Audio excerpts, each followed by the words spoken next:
सिया और रौनक एक shopping mall में घूम रहे हैं, लेकिन शॉपिंग मॉल से ज्यादा दोनों अपनी दुनिया में गुम हैं। बिल्कुल सही पकड़ा है आपने। Actually they are in love. Raunak, हम कब शादी करने वाले हैं? प्लीज बताओ ना। अरे सिया, अभी तो हमें पहले अपने करियर को वेल सेटल करना है, तब फिर ये शादी वगैरह का विचार करेंगे। अगर अभी से ये सब शादी वादी का चक्कर फैला दिया ना, तो फिर तो गई भैंस पानी में। गई भैंस पानी में? अरे अब ये क्या है रौनक? अरे ये एक मुहावरा है सिया, तुम भी ना, मुझे लगता है तुम्हारे कोर्स में हिंदी सब्जेक्ट था ही नहीं, और अगर था भी तो उसमें मुहावरे तो बिल्कुल भी नहीं होंगे। बड़ा कंफ्यूज रहती हो तुम। ये सुनकर सिया जोर जोर से हंसने लगती है और उसकी हंसी सुनकर आसपास के लोग देखने लगते हैं। तुम भी ना सिया, कब बड़ी होगी यार? हम यहाँ शॉपिंग मॉल में खड़े हैं, सब तुम्हें देखे जा रहे हो और तुम हो क्या से जा रही हो? रौनक, तुम्हें क्या बोले यार, बाहर वालों की बड़ी फिक्र करते हो। अरे अपनी लाइफ है, अपने हिसाब से जियो ना। तो ये है सिया और रौनक, जो कि दिल्ली से सटे गुड़गांव में रहकर जॉब कर रहे हैं। जहां सिया दिल्ली बॉर्न गर्ल है, तो रौनक बाबू ठहरे अपने ठेठ यूपी के यानी कि दिल्ली के पास बसे शहर मेरठ से, यानी करेला वो भी नीम चढ़ा। लेकिन जब दोनों के दिल मिले तो बीच की ये दीवार कहाँ मायने रखती है। अब थोड़ा टाइम और बीतता है, सिया के घर वाले उस पर शादी के प्रेशर बनाने लगते हैं, जिससे सिया परेशान हो जाती है। सुनो ना रौनक, अब बहुत हुआ, मैं मम्मी पापा को अब इससे ज्यादा परेशान नहीं कर सकती हूँ। अब आज तो मुझे बताओ कि तुमने हमारे इस रिलेशन को लेकर आगे क्या सोचा है? ठीक है, चलो मैं आज ही इस बारे में घर पर बात करता हूँ बस। अब रौनक जैसे ही अपने घर पर इस बारे में जिक्र करता है, बड़ा ही फिल्मी ड्रामा क्रिएट होता है। मम्मी, अब आप भी ऐसे कर रही हो? भैया एक लड़की को ही तो पसंद करते हैं, अब इसमें इतनी बड़ी क्या बात हो गई? अरे ये दोनों ही मिले हुए हैं रीटा। देखो, इस छोटे की बात है, आज ये इसलिए साथ दे रहा है जिससे कल इसके लिए भी रास्ता क्लियर हो जाए। अरे आप लोग एक बार सिया से मिल तो लो, वो ऐसी लड़की नहीं है। अब मैं पूरी कॉलोनी में क्या शक्ल दिखाऊंगी? अरे सब कुछ तो ठीक है माँ, लड़की पढ़ी लिखी है, जॉब करती है, संस्कारी है। पढ़ी लिखी है, जॉब करती है, यहाँ तक तो ठीक है, लेकिन ये संस्कारी है ये मैं कतई नहीं मान सकती। ऐसी क्या बात है माँ? अरे आजकल जॉब वाली लड़कियां हर बात में अपनी चलाती है, उनसे शादी के बाद 4 दिन भी घर में टिक कर नहीं रहा जाता। हाँ, अगर तू गारंटी लेता है तो बता। मैं किस बात की गारंटी मम्मी? अरे आप ही तो प्रधान बन रहे हैं ना छोटे सपूत जी, तो सुनो फिर अपनी मम्मी की पूरी बात। यही कि लड़की जॉब छोड़कर यहाँ घर पर यानी अपने ससुराल में पूरे 6 महीने रहेगी, हम सबको समझेगी। लेकिन मम्मी। लेकिन कुछ नहीं, मैं कुछ नहीं जानती, अब तू देख ले, अगर उससे हो पाएगा तो ठीक है, वरना मुझे ऐसी कोई अटकी नहीं है। इतना कहकर रीटा दिनेश जी के साथ चली जाती है। अरे मम्मी, कोई अटकी नहीं है भैया, अटकी तो आपकी है, इसलिए भाभी को मनाओ और कहो सिर्फ और सिर्फ 6 महीने की बात है। बात तो सही कह रहा है तू छोटे। अगले दिन रौनक गुड़गांव के लिए निकल जाता है और उधर सिया को मिलकर पूरी बात बताता है। क्या? 6 महीने बिना जॉब के, और वो भी मेरठ में? ये सब क्या है रौनक? ये सुनकर सिया जोर जोर से रोने लगती है। तभी रौनक सिया के दोनों हाथ पकड़कर घुटनों पर बैठ जाता है। सिया, बस ये 6 महीने मुझे दे दो, बाकी हर बात की जिम्मेदारी मेरी, मैं तुम्हें कभी किसी बात की परेशानी नहीं होने दूंगा। अच्छा, और फिर तुम यहाँ गुड़गांव और मैं वहां मेरठ में अकेले पड़ी रहूंगी? अरे नहीं नहीं सिया, मैं हर रोज अप डाउन करूंगा, मैं तुम्हें अकेले नहीं छोड़ूंगा। आखिरकार सिया मान जाती है और कुछ ही दिनों में रौनक की घर यानी अपने ससुराल आ जाती है। बहू, कैसा लग रहा है तुझे यहाँ? जी मम्मी जी, मुझे ठीक ही लग रहा है। किसी भी तरह की कोई परेशानी हो तो मुझे बता देना। ये 6 महीने तुझे परेशान करने या परखने के लिए नहीं रखे, वरना तू ये सोच के मैं तुझे मारूंगी पीटूंगी। जी मम्मी जी। तो क्या मम्मी जी लगाए रखा है, बेझिझक होकर रहेगा। ये 6 महीने हमारे एक दूसरे को समझने के हैं, अब तू भी इस परिवार का हिस्सा है। रीटा जी सुलझी हुई थी, लेकिन स्वभाव से कड़क महिला थी। उन्हें ज्यादा मोहल्ला पड़ोस में बैठना उठना पसंद नहीं था, इसलिए मोहल्ले की औरतें उनके घर में भरपूर ताक झाक करने की कोशिश करती, लेकिन कुछ भी हाथ नहीं लगता।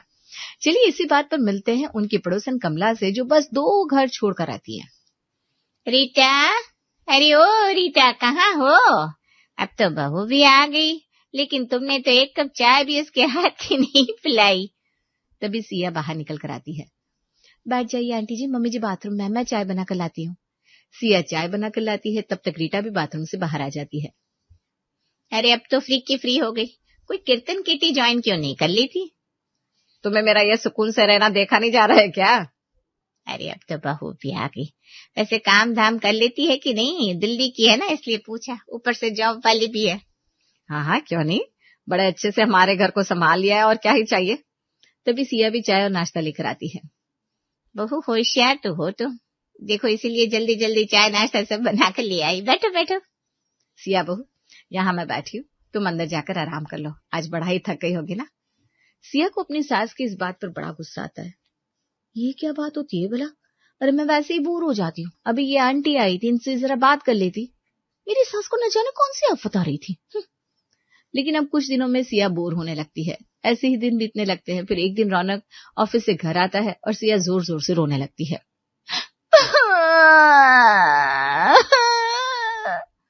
अरे क्या हुआ सिया, रो क्यों रही हो? कुछ नहीं।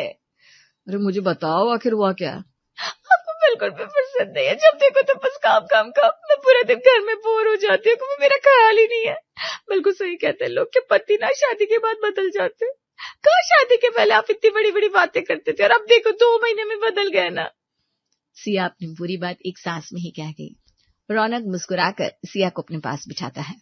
यहाँ बैठो सिया, पहले ये ठंडा पानी पियो और एक लंबी गहरी सांस लो। बस अब ये फिल्मी ड्रामा बंद करो, ये ना तो मुझे पहले पसंद था ना ही अब। मेरी पागल पत्नी, ये इतनी भाग दौड़ किसके लिए कर रहा हूं मैं, लेकिन तुम भी ना। सिया का गुस्सा भी ठंडा नहीं हुआ था, वो फिर से शुरू हो जाती है। अच्छा अभी ऐसा क्या अनोखा कर रहे हैं आप जनाब कि आपके पास मेरे लिए टाइम ही नहीं है। पहले हम भले ही 2 घंटे के लिए मिलते थे, लेकिन पूरे दुनिया जहाँ की बातें कर लेते थे। लेकिन अब हम दोनों कहने को साथ में रहते, लेकिन हमारे पास एक दूसरे के लिए टाइम ही नहीं है। सिया मेरी प्यारी सिया, तुम भी ना बिल्कुल बच्ची हो। अरे अब जब हम 2 घंटे के लिए मिला करते थे तब हम बैचलर थे, हमारे ऊपर कोई जिम्मेदारी नहीं थी। तब हम सिर्फ जॉब करके फ्री होकर अपना क्वालिटी टाइम स्पेंड किया करते थे। लेकिन अब हमारे पास बहुत सारे काम है। अच्छा ऐसा है? और नहीं तो क्या, अब तुम मेरी हालत देख ही रही हो।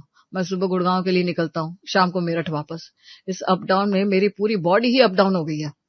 ये सुनकर सिया जोर जोर से हंसने लगती है। सिया को ऐसे हंसते देख रौनक का चेहरा भी हंसी से खिल उठता है। ये हुई ना बात, बस तुम्हारी इसी हंसी का तो इंतजार रहता है मुझे। चलो बहुत हुई मस्केबाजी, चाय बना के लाती हूँ मैं। मम्मी कहाँ है, दिखा नहीं तेरी सिया? मम्मी जी आज सुबह से भागवत सुनने गई है, अभी आती होंगी।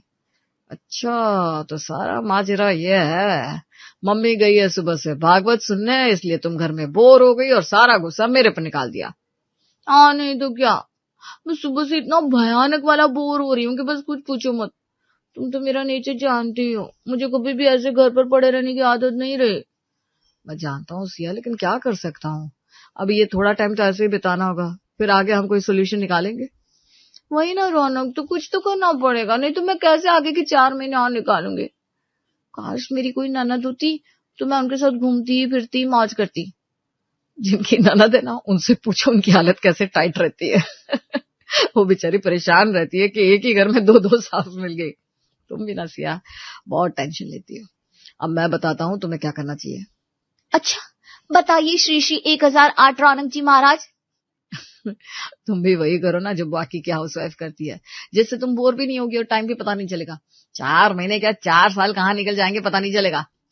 देखो रौनक, मेरा ना मूड पहले से बहुत खराब है, अब ये पहेलियां बुझानी है तो मैं चली। वैसे भी मम्मी जी भी आती होंगी। अच्छा सुनो, सीधी बात, नो बकवास। क्यों नहीं तुम भी हमारी कॉलोनी की बाकी भाभीियों की तरह किटी ज्वाइन कर लो, जिससे तुम्हारा एंजॉयमेंट भी होता रहेगा और तुम बोर भी नहीं होगी। बस यही कमी और रह गई थी ना बेटा तेरी तरफ से। बहुत बढ़िया सलाह दे रहा है तुम, है? इस बात पर तालियां नहीं बल्कि तुझे सम्मानित किया जाना चाहिए। अरे अब इतना भी क्या बोल दिया मम्मी, जो आप इतना बात का बतंगड़ बना रही है। अरे हमारी 7 पुश्तों में से किसी ने भी किटी पार्टी ज्वाइन की है क्या जो हमारी बहू करेगी? मम्मी आप तो ऐसे कह रही हो कि किटी पार्टी कोई बड़ा ही घोर अनर्थ का काम हो। अरे किटी पार्टी में होता ही क्या है सिवाय चुगली के। अब मम्मी जब आप कभी गई नहीं तो आपको कैसे पता? अरे नाम है रीटा हमारा, पल पल की खबरें रहती है। तभी घर में दिनेश जी आते हैं और बात आई गई हो जाती है। लेकिन सिया के दिमाग पर ये किटी पार्टी वाली बात चढ़ चुकी थी। फिर एक दिन सिया ऐसे ही बैठे बैठे कुछ सोच रही थी। वैसे रौनक का ख्याल बुरा तो नहीं था, अगर किटी पार्टी ज्वाइन कर लूंगी तो मेरा मन भी लगा रहेगा। लेकिन ये मम्मी जी भी, अब मैं उनसे तो पूछ नहीं रही, किससे पूछूं। तभी अंदर से रीटा की आवाज आती है। बहू जा जाकर छत से कपड़े उतार ला, धूप बड़ी ही चटक है, कपड़ों के रंग उतर जाएंगे। ठीक है मम्मी जी, जाती हूँ। सिया छत पर जाती है तो देखती है बगल वाली पड़ोसन कुसुम भी अपने कपड़े उतारने आई थी। उसे देखकर सिया के दिमाग में एकदम से करंट दौड़ता है। आइला, आज तो ये बगल वाली कुसुम भाभी भी छत पर मिल गई। सिया तू भी मौका देखकर चाका मार ही दे, क्योंकि ऐसे मौके बार बार नहीं आते। सिया अपनी एक आंख धीरे से बगल वाली छत पर मारती है और कुसुम को जाते हुए देखकर जोर से आवाज मारती है, भाभी भाभी। तभी कुसुम पलट कर देखती है।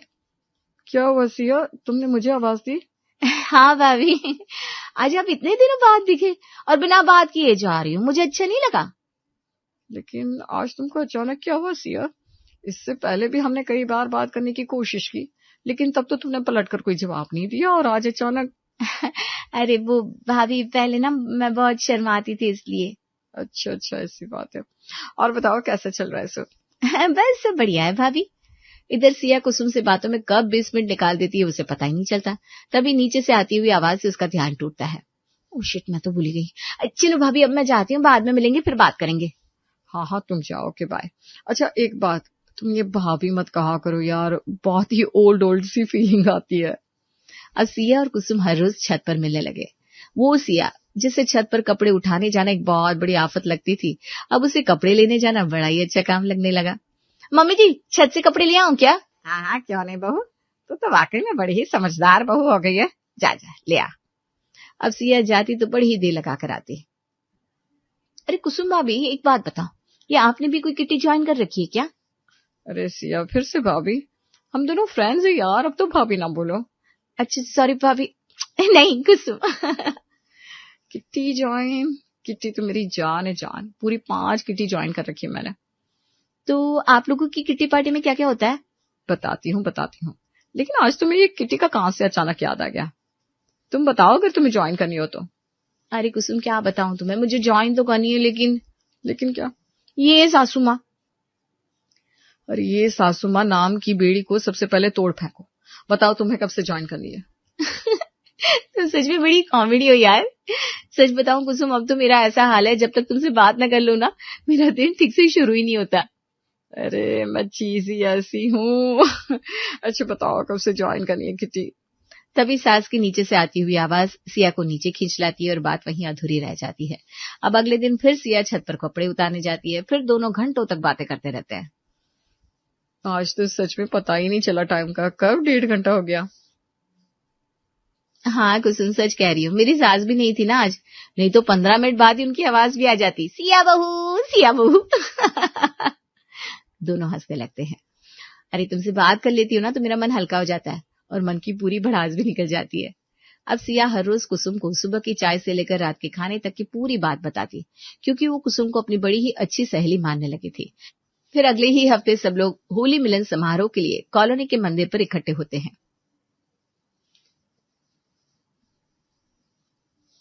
आ गई रीटा, तुम बहू को भी ले आती जरा। वही तो, रीटा ने तो अपनी बहू को ऐसे डिब्बे में छिपा कर रखा है। अरे कैसी बातें करते हो तुम लोग? अरे उसका भी मन करता होगा ना बाहर जाने का, घूमने फिरने का, लेकिन नहीं, तुम हो कि उसे निकलने ही नहीं देती। अरे आज वो रौनक, ऋत्विक, सिया तीनों दिल्ली गए हैं होली की पार्टी में। वो कहीं इवेंट वगैरह पता नहीं क्या होता है, वहां गए, इसलिए नहीं लाई। हाँ वो तो हमें पहले से ही पता था, लेकिन सुना है बहू ने किटी ज्वाइन करने के लिए बोला तो तुमने मना कर दिया। अब हम लोग इतने बुरे हैं क्या रीटा? अरे किटी को छोड़ो, बहू बेचारी छत पर भी ज्यादा देर नहीं जा सकती। वहां बैठी औरतों ने रीटा जी को ऐसी ऐसी बातें कही जिन्हें सुनकर रीटा जी का सर चकरा गया और वो वहां से चली आई। क्या हुआ रीटा, तुम गई तो थी बड़े ही अच्छे मन से, लेकिन तुम्हारा मुंह ऐसे उतरा हुआ क्यों है? रीटा दिनेश जी को पूरी बात बताती है। लेकिन ये हमारे घर की एक एक बात पूरी कॉलोनी में जा कैसे रही है? वही तो मैं भी समझ नहीं पा रही हूँ। मैंने हमेशा से इसीलिए ही तो मोहल्ले पड़ोस से दूरी बनाए रखी, क्योंकि मुझे ये फालतू की चुगलीबाजी में जरा सा भी इंटरेस्ट नहीं है। और सबसे बड़ी बात, आज मैं किसी के घर की चुगली में मजा लूंगी तो कल मेरी भी बारी है, इसलिए अपने आप में खुश रहना चाहिए। बिल्कुल सही बात। अब शाम होते होते रौनक, ऋतिक और सिया भी आ जाते हैं। बहुत मजे किए मम्मी, आज तो मजा ही आ गया होली पार्टी में। जाओ जाकर नहा लो। अगले दिन सिया कुसुम को होली पार्टी की सारी बातें बताने के लिए बड़ी एक्साइटेड थी। मम्मी जी, मैं वो कपड़े लेकर आऊं ऊपर से? हाँ बेटा, ले आ। अब बहू बड़ी समझदार हो गई है। बस इतना ही तो चाहिए था मुझे। अब वैसे भी 4 महीने हो चले हैं, 2 महीने बाद वो जॉब पर चली जाएगी, फिर हम कहाँ साथ में रह पाएंगे। इधर सिया मैडम अपना पार्टी पुराण खोलकर बैठी थी। उन्हें पता ही नहीं चला कब 1 घंटे से ज्यादा हो गया। रीटा, बहू को गए हुए बहुत देर हो गई, अभी तक आई क्यों नहीं? जरा देख कर तो आओ, क्या बात है। हाँ रुकिए जी, मैं जाती हूँ। रीटा देखने जाती है तो अपनी बहू को ऐसे पड़ोसन कुसुम के संग बातों में तल्लीन देख 5 मिनट वहीं खड़ी हो जाती है। फिर बताए क्या हुआ कुसुम? तभी रीटा जी पीछे से आवाज देती है, सिया बेटा, अगर बातें हो गई हो तो हम चले। वैसे आज के लिए तो इतनी बातें ठीक है ना कुसुम? फिर पूरी कॉलोनी में खबर पहुंचानी भी तो होगी तुम्हें। ये सुनकर कुसुम अपने कपड़े उठाकर जल्दी से नीचे भाग जाती है, क्योंकि वो समझ चुकी थी कि अब उसकी शामत आने वाली है। सिया और रीटा नीचे आते हैं। ये कब से बातें ट्रांसफर हो रही है तुम दोनों की आपस में? बस अभी कुछ ही दिनों से मम्मी जी। सिया बेटा, ऐसी चुगलखोर पड़ोसन से लाख गुना अच्छी सौतन होती है। तुम्हें पता है अभी कल क्या हुआ? फिर रीटा जी सिया को सारी बात बताती है, कैसे उसके घर में सब्जी में नमक से लेकर अलमारी में कितने गहने हैं, ये बातें तक पूरी कॉलोनी में सबको पता चल रही है। बस इसीलिए आज तक ये सब ग्रुप किटी ज्वाइन नहीं कर रही थी। अब समझी तुम, मैं ज्यादा किसी को लिफ्ट क्यों नहीं देती। ये सुनकर सिया सदमे में थी। हे भगवान, ये तो मैं सपने में भी नहीं सोच सकती कि कुसुम ऐसा करेगी। मैं उसे कितना अच्छा दोस्त मानने लगी थी। आपने बिल्कुल सही कहा मम्मी जी, चुगलखोर पड़ोसन से तो सौतन अच्छी होती है। बहू, अगर तुमको ऐसा लगता है कि तुम घर में बोर हो रही हो तो तुम अब जॉब ज्वाइन कर सकती हो। हाँ बहू, मैंने भी अब यही सोचा है। ये सुनकर सिया खुशी के मारे रीटा जी को गले लगा लेती है और अगले ही हफ्ते वो अपना ऑफिस रीजॉइन कर लेती है।